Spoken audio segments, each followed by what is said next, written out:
नमस्कार, स्वागत है आपका बिहार समाचार में। आज बिहार की बड़ी और गर्मा गर्म खबरों पर बात करेंगे। आज के इस वीडियो में आज बिहार की सनसनी खबरों पर बात करने से पहले आपसे एक छोटी सी अनुरोध है, कृपया वीडियो को एक प्यारा सा लाइक अवश्य कर दीजिएगा। आपका लाइक करना ही हमारी मेहनत का फल होता है। बारे साहब, देख लीजिए आप, बिहार में शराबबंदी की नाकामी, इस सरकार की नाकामी जरा देख लीजिए। अब फिर से कटिहार में 3 लोगों की मौत हो गई। बिहार में गोपालगंज और सिवान के बाद अब कटिहार में 3 लोगों की मौत हो गई है। और तेजस्वी यादव ने तो यहां तक कह दिया कि शराब माफिया को संरक्षण दे रहे हैं नीतीश कुमार।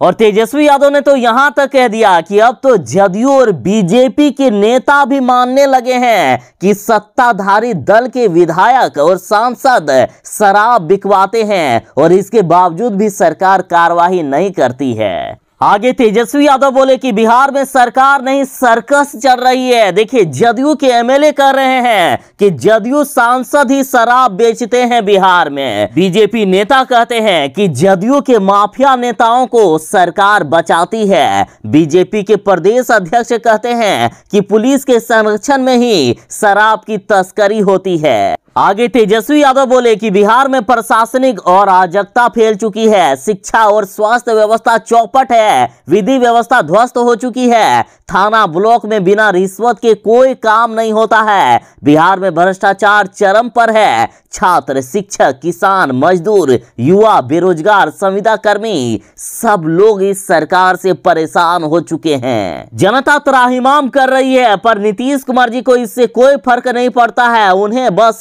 कुर्सी से चिपके रहना है।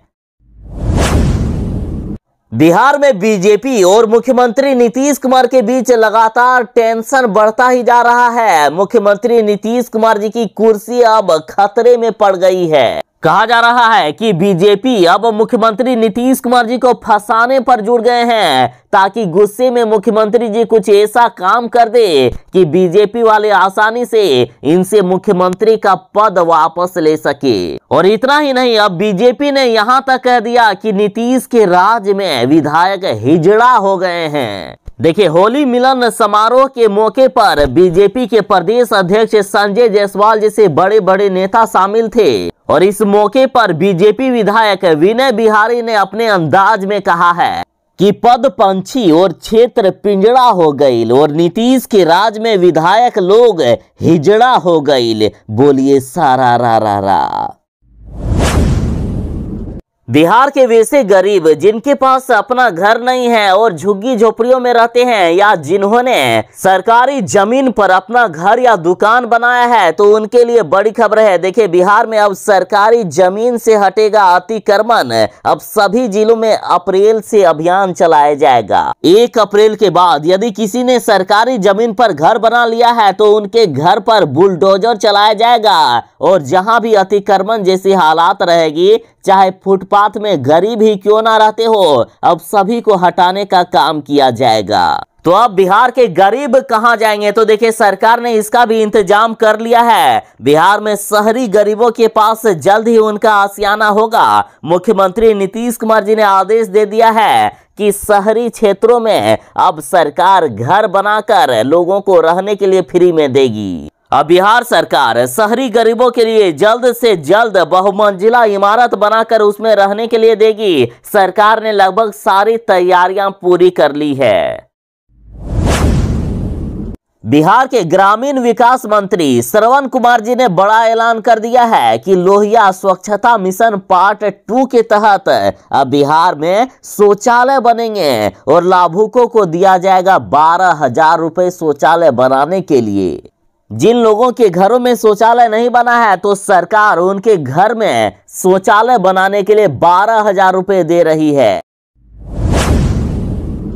पप्पू यादव ने ऐलान कर दिया है कि देश में अब चुनाव ईवीएम मशीन से नहीं कराने देंगे, चाहे इसके लिए कुछ भी करना पड़े। अब पूरे देश में आंदोलन होगा, अब ईवीएम को हटाया जाएगा। पप्पू यादव ने ईवीएम को लोकतंत्र के लिए खतरा बताया है और कहा है कि संविधान को बचाने के लिए अब पूरे देश के क्षेत्रीय पार्टियों को एक साथ मिलना होगा और ईवीएम हटाने के लिए अब जंग छेड़नी होगी। पप्पू यादव बोले हैं कि पूरे देश की क्षेत्रीय पार्टियों को अब कांग्रेस के साथ होकर कश्मीर से लेकर कन्याकुमारी तक ईवीएम के खिलाफ एक होकर अब जंग छेड़ना होगा। जब तक ईवीएम है लोकतंत्र का चीरहरण होगा, इसलिए ईवीएम हटाओ लोकतंत्र संविधान बचाओ का नारा बुलंद करना होगा। इन्होंने कहा कि ईवीएम के रहते ना तो लोकतंत्र, ना संविधान और ना ही भारत बच सकता है, इसलिए ईवीएम के खिलाफ हम सबको मिलकर अब जंग लड़नी होगी। और अब ये तय करना होगा कि जब तक ईवीएम है तब तक चुनाव का हम लोग बहिष्कार करेंगे। बिहार में इंटर का रिजल्ट जारी हो गया है और देखिए ई रिक्शा चालक के बेटे ने टॉप किया है। उन्होंने कहा कि पापा को रिजल्ट का पता चला तो रो पड़े पापा। बिहार बोर्ड इंटर आर्ट्स विषय के टॉपर संगम राज के पिता जनार्दन शाह ई रिक्शा चलाते हैं। संगम के मुताबिक कोरोना काल में स्कूल बंद होने के कारण उसने ऑनलाइन पढ़ाई की थी। संगम राज ने इंटर परीक्षा आर्ट्स में 482 अंक लाकर बिहार में टॉप किया है।